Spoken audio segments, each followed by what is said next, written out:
प्रणाम गुरुदेव। गुरुदेव, यहाँ पे एक साधक का प्रश्न है कि मैं बहुत पूजा पाठ करता हूँ, बहुत भक्ति करता हूँ, लेकिन दिन के दिन प्रतिदिन मेरे जीवन में दुख इतना बढ़ता जा रहा है कि मैं समझ ही नहीं पा रहा। इतना पूजा पाठ करने के बाद भी क्या जीवन में दुख होना चाहिए गुरुदेव? थोड़ा सा आप इसके ऊपर बताएं। प्रणाम आपको और प्रणाम आप सभी को। मैं बहुत ज्यादा पूजा पाठ करता हूँ और ध्यान साधना भी करता हूँ और फिर भी मेरे जीवन में दुख बढ़ता जा रहा है। भक्ति भी करता हूँ फिर भी दुख बढ़ता जा रहा है। ये दुख क्यों बढ़ रहा है? बहुत ज्यादा पूजा पाठ करने वाले लोगों का दुख बढ़ जाता है। क्यों बढ़ जाता है? बहुत ज्यादा पूजा पाठ करने वाले लोगों का दुख बढ़ जाता है, ये सच नहीं है। मंदिर में जो बहुत ज्यादा दान देते हैं वो भी पूजा पाठ ही करते हैं। मंदिर में जो सोने का छत्र चढ़ाते हैं वो भी पूजा पाठ करते हैं। मंदिर में बहुत चीजें दान दी जाती हैं। ये दान वो लोग नहीं दे सकते जो दुखी और परेशान हैं। वो कहां से दान करेंगे? एक गरीब आदमी सोने का छत्र मंदिर में नहीं चढ़ा सकता, मगर पूजा पाठ तो वो भी करता है ना। यदि कोई पूजा पाठ करता ही नहीं तो वो मंदिर में, गुरुद्वारे में, चर्च में, मस्जिद में दान देगा क्यों? उदाहरण के तौर पर बता रहा हूं, मैं पूजा पाठ नहीं करता, मैं मानता ही नहीं किसी भगवान को, किसी देवी देवता को, तो फिर मैं वहां दान दूंगा क्यों? और यदि मैं दान दे रहा हूं तो स्वाभाविक है पूजा पाठ करता हूं। तो पूजा पाठ करने वाले, बहुत ज्यादा पूजा पाठ करने वाले दुखी क्यों हो जाते हैं? अब यहां बहुत सारे मूर्ख लोग भी हैं जो आप जिनसे पूछोगे तो वो उत्तर देंगे, और उनका उत्तर भी गजब का है। पहले उनका उत्तर को समझा दो। मूर्ख उन्हें क्यों कह रहा हूं? मूर्ख इसलिए कह रहा हूं कि पता ही नहीं फिर भी बोलना जरूरी है। अब उनके कहने का अर्थ होता है कि कर्म, पिछले जन्म के कर्मों के कारण भक्ति साधना मुश्किल हो गई, ध्यान साधना मुश्किल हो गई, और पिछले जन्मों के कर्मों के कारण ही तुम दुख भोग रहे हो।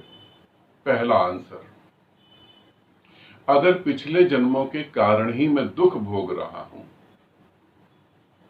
और मेरी साधना नहीं हो पा रही पिछले जन्मों के कर्मों के कारण,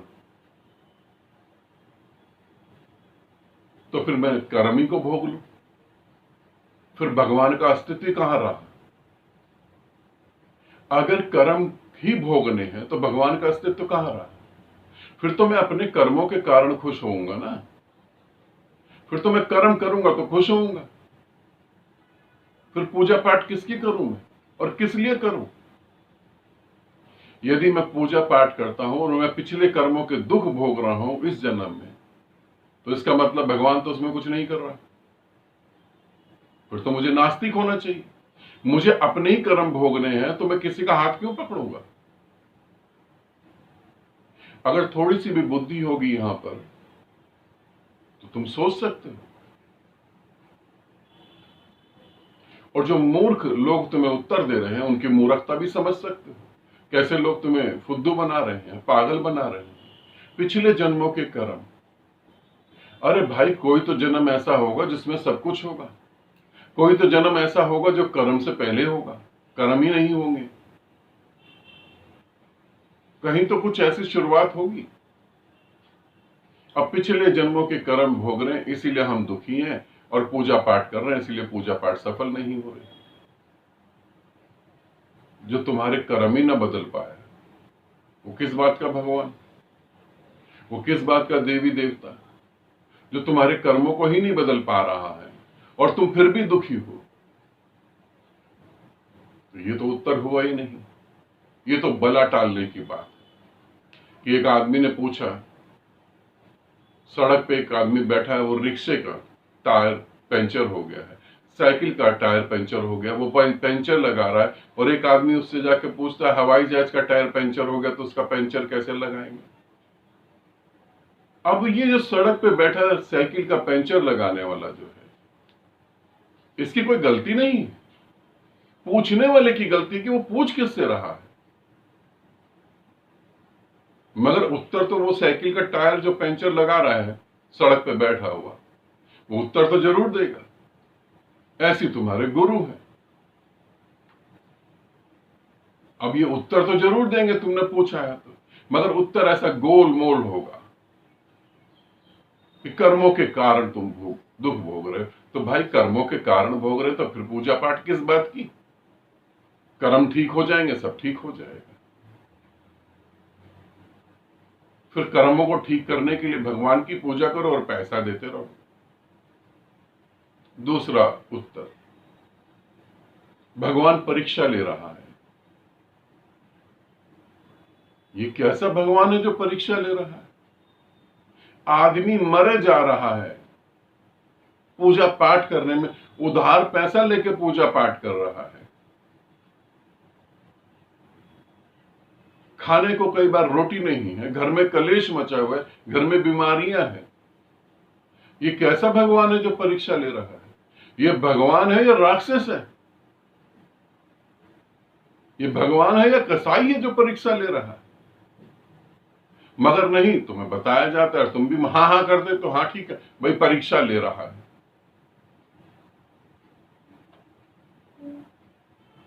अब भगवान परीक्षा ले रहा है, तुम क्या कर सकते हो?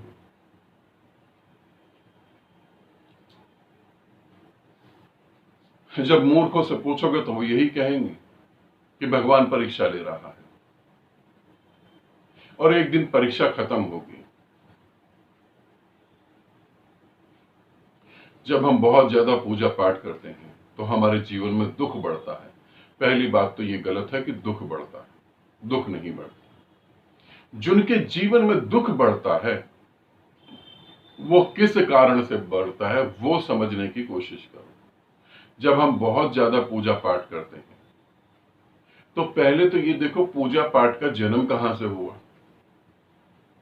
कहां से जन्म हुआ? पूजा पाठ का जन्म कहां से हुआ? इनसिक्योरिटी से, भय से। तुम्हारा भगवान भय का भगवान है, आनंद का भगवान नहीं है। वो भय का भगवान है। भय उसकी मां है जिसने जन्म दिया है तुम्हारे भगवान को। अगर तुम भय मुक्त हो जाओ तो कोई पूजा नहीं करेगा। इनसिक्योरिटी मदर है तुम्हारे गॉड की। भय से अब तुम भयभीत हो बिजनेस को लेके, भयभीत हो बच्चों को लेके, भयभीत हो पत्नी को लेके, भयभीत हो बीमारियों को लेके। अब तुम जो है गए नाक रगड़ने, पैसा चढ़ाने। अब तुम्हारे दिमाग ने क्या काम करा? तुमने क्या काम करा? तुम दिमाग का यूज ही नहीं कर पाए। अब तुमने सारी बात भगवान पे डाल दी और वहां तो लुटेरे बैठे हुए लूटने के लिए तैयार पूरी तरह से।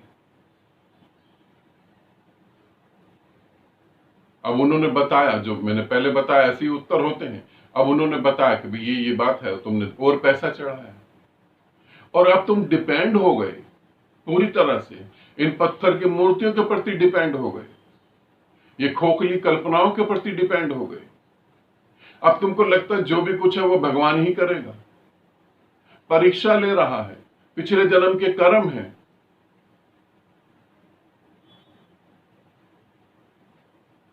अब तुम डिपेंड हो गए हो। अब तुम जो परमात्मा ने तुम्हारी खोपड़ी में दिमाग भरा है उसका तुम यूज नहीं करोगे, उसका इस्तेमाल नहीं करोगे, क्योंकि परीक्षा चल रही है, कर्म चल रहे हैं। अब तुम डिपेंड हो गए भगवान पे, जो भी कुछ करेगा भगवान करेगा। तुम कर्महीन हो गए हो। अब तुम्हारी 90% ताकत भगवान के ऊपर डिपेंड करती है, कर्म के ऊपर डिपेंड नहीं करती। और जो नास्तिक होता है उसकी 100% ताकत कर्म पे डिपेंड करती है। वो नहीं मानता कि पिछले कर्म, वो कहता आज मैं जो कर रहा हूं उसी को मैं भोग रहा हूं। वो नहीं जाता मंदिर, वो सीधा सीधा कहता क्या करूंगा मंदिर जाके, है ही क्या वहां पर? जो मंदिर में बैठा दिन रात पूजा कर रहा है वो खुद ही दुखी है, वो खुद ही परेशान है। अरे जो मंदिर में बैठा है उसकी बच्चे का एडमिशन नहीं हो रहा, वो जगह दर भाग रहा है, इधर उधर फिर रहा है, तो मेरा कौन सा कल्याण हो जाएगा मंदिर में जाके? तुम जब पूजा पाठ बहुत ज्यादा करते हो तो उसका अर्थ ही है तुम उस पर निर्भर हो गए हो। और जो दूसरे पे निर्भर हो गया, एक काल्पनिक पत्थर पे निर्भर हो गया, वो कहां से गति करेगा?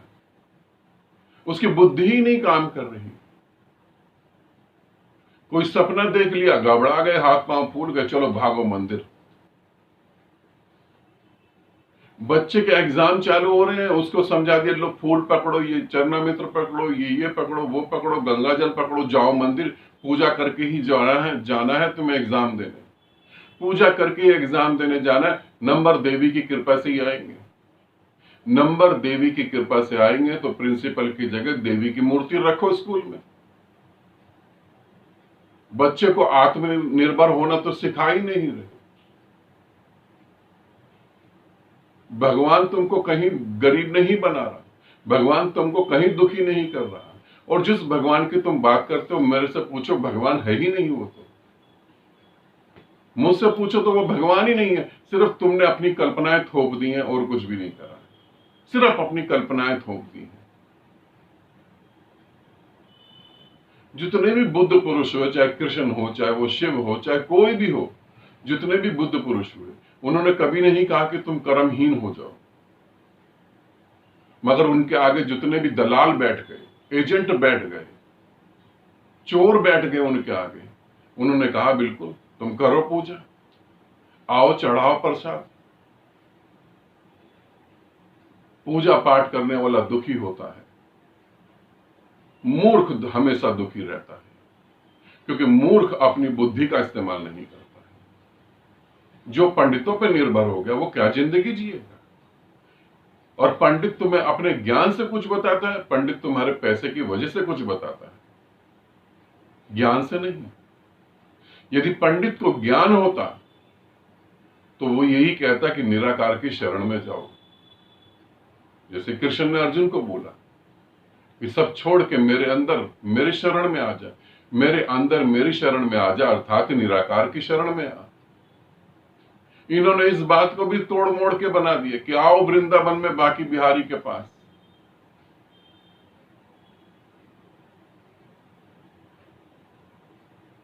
तो ज्यादा पूजा पाठ करने वाले दुखी होते हैं? नहीं, मूर्ख लोग दुखी होते हैं, पूजा पाठ करने वाले नहीं। जो पूजा पाठ करते हैं और अपने कर्मों के ऊपर गति करते हैं, अपने डिसीजन लेते हैं, सही मायने में सही जगह सही समय पर डिसीजन लेते हैं, वो कभी दुखी नहीं होते। इसीलिए मैं कह रहा हूं मूर्ख दुखी होते हैं। और ये बदनाम कर देते हैं बाकी सारी चीजों को। भगवान परीक्षा ले रहा है। अरे भगवान पहली बात तो है ही नहीं, दूसरी बात तो तुम्हारी परीक्षा लेगा ही क्यों? तुम्हारी परीक्षा लेकर उसे मिलेगा ही क्या? भगवान तुम्हें निखार रहा है, भगवान तुम्हें निखार रहा है, इसलिए तुम्हें दुख दे रहा है। ये भगवान है या मेंटल हॉस्पिटल से भागा वो कोई आदमी? पहले तो उसने तुम्हें पैदा कर दिया धरती पे। ये तुम्हारी बात है, मैं तो मानता नहीं हूं उसको, मगर तुम्हारी बात के हिसाब से उसने पहले तुम्हें धरती पे पैदा करा और अधूरा पैदा करा, उसके बाद दुख भी दिए, उसके बाद परीक्षा भी ले रहा है। ये भगवान है या पागल इंसान है? यदि तुम्हें धरती पे छोड़ना ही था तो पूर्णता छोड़ता ना, वो पूर्णता छोड़ता, और उस पूर्ण से पूर्ण ही पैदा होता है, उस शून्य से शून्य ही पैदा होता है। कौन सा भगवान तुम्हारा? यहां शादरा के मेंटल हॉस्पिटल से छूटा हुआ है या किसी और पागल खाने से? कोई भगवान नहीं है, कोई परीक्षा नहीं ले रहा। तुम मूर्ख बने हुए हो, तुम खुद ही अपने दुखों को पैदा कर रहे हो। तो जो ये सोचता है कि भगवान परीक्षा लेता, और जो अव्वल दर्जे के मूर्ख ये कहते हैं, मैं तो उन्हें कहता हूं कि अगर मैं मानता नहीं हूं ऐसे कहीं आकाश में नर्क होगा, ये मैं मानता नहीं हूं। नर्क और स्वर्ग पृथ्वी पर है। अगर ऐसा कोई नर्क है जहां पर दर्दनाक मौत हो सकती है, तो जो ये कहते हैं कि पुराने कर्मों के कारण तुम भुगत रहे हो, उनको मौत आनी चाहिए, उनको वो नर्क भोगना चाहिए। एक शब्द के कारण कितने लोग अंधविश्वास में पड़ जाते हैं, कितने लोगों की जिंदगी बर्बाद हो जाती है। भगवान परीक्षा ले रहा है, तुम्हारे कान में आके उसने कहा था कि गधे की पूंछ में परीक्षा ले रहा हूं? उसने कहा था तुम, मगर तुम लोगों को बता रहे हो भगवान तुम्हारी। ये सब लोग एजेंट हैं, पैसा कमाने का तरीका ढूंढ रहे हैं, और तुम्हें गुमराह करके और डरा के ही पैसा कमाया जा सकता है। और तुम भी गजब के हो, तुम चाहते ही हो। तुम नंगे खड़े हो चौराहे पे, तुम कह रहे हो आओ हमारा शोषण कर लो, तो ये शोषण कर ही रहे हैं। पूजा पाठ करने वाला कभी दुखी नहीं हो सकता, ध्यान साधना करने वाला कभी दुखी नहीं हो सकता। बुद्धिहीन हमेशा दुखी रहेगा, बुद्धिहीन कभी सुखी नहीं हो सकता, बुद्धिमान कभी दुखी नहीं हो सकता। इसे समझना। आनंदित रहो, सदा खुश रहो। बहुत बहुत प्रेम आप सभी को।